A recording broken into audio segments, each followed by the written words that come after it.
filming mostly in one location. Was it more like a dream or like a technical nightmare? It was a dream, not a nightmare at all. Down the middle. Yeah, down the middle, I think. So you lose track of sort of time and kind of like this.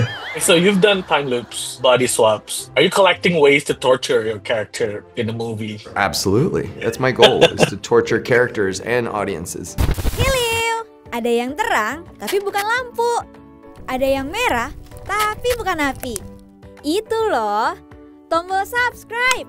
Buruan ya, subscribe YouTube channel Cinema 21 sekarang juga. Hi everyone, my name is Nandra. I represent Cinema 21, the largest cinema chain in Indonesia. Nice to meet you. Hey, nice to meet you too. Nice to meet you as well, thank you. I love the setup that you got, yeah. Welcome to our restaurant. Okay, first of all, I would like to congratulate you on the movie because I watched it today and thank you for ruining first date experience for me. Yeah. I know. Did you like it? I love it. I really like it. I just watched it in about like 6 hours ago, I think. Oh, it's Oh, very good. wow, very fresh. So did you guys guess the villain while reading the script for the first time? Did we guess the villain from the first time? Neither of us did. That was like one of the best parts of the experience.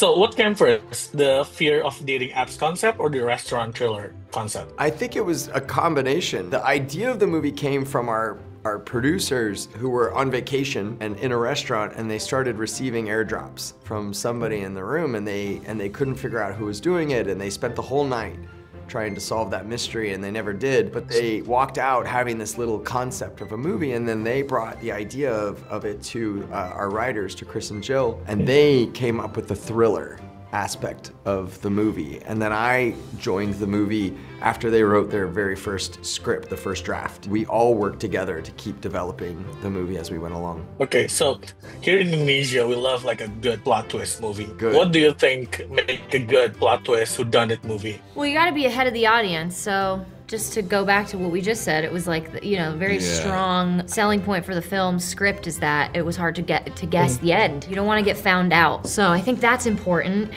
And then you got to make sure the payoff is there, you know, once the chips do fall. If they're not good chips, you know, like if everything you've worked for doesn't like kind of, you don't want that. Don't want that. Of course, the score is always a huge part.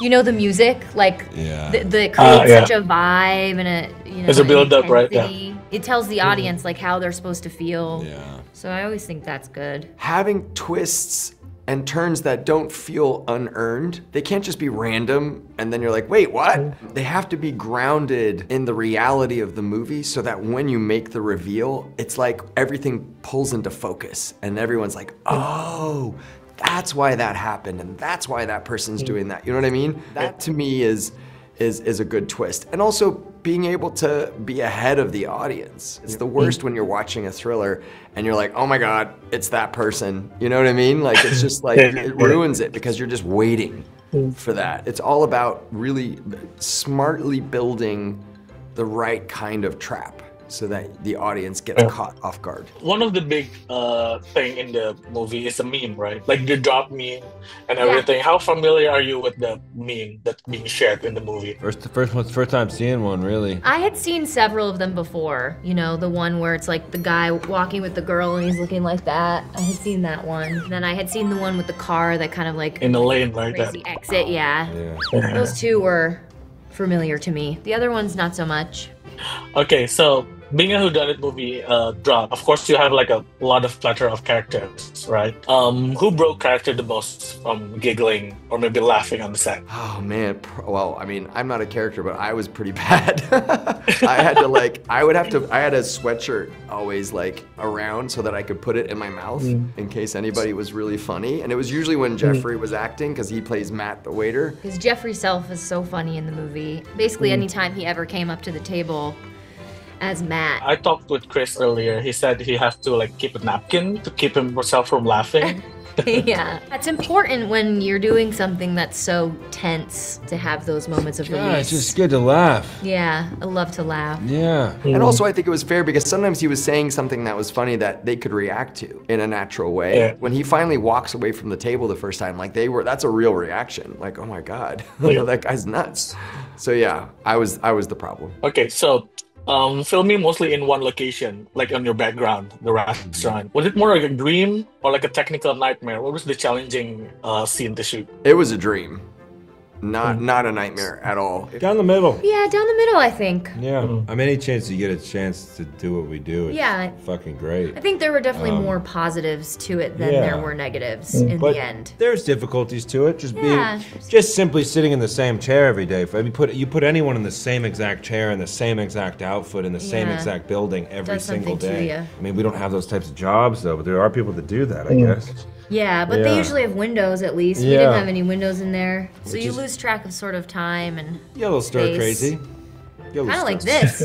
Yeah. It was an amazing set that we had the ability to shoot anywhere we wanted, in any way that we wanted. We had total control of the space, of the lighting. It was very unique. And it was great too for the actors because a majority of the movie is in that location. We were able to film the movie in order, in scene order. So like, it's not like we were jumping all over the place and people were confused and wondering where we were. The only thing that was annoying about it, and this would have been annoying in a real restaurant, is continuity. You know, of like knowing where everybody belonged and where their glasses were and what meal they were eating and was the wine here or here, that kind of stuff. You know, tedious. I get. Okay, so you've done time loops, body swaps. Are you collecting ways to torture your character in a movie? Absolutely. That's my goal, is to torture characters and audiences. Okay, thank you guys so much for your time. Do you have anything Thank to you. say for to your the time. people of Indonesia that can't wait to watch Drop? Well, I hope that everybody in Indonesia goes and sees it in a movie theater and that they have an amazing time. It's a thrill ride, and I'm very excited. Yes, we love you so much, and thank you for the support. And please go to the cinema and see it. Yeah, thank you so much. Asik kan videonya? Jangan lupa like, subscribe, dan komen ya. Sampai bertemu di video selanjutnya.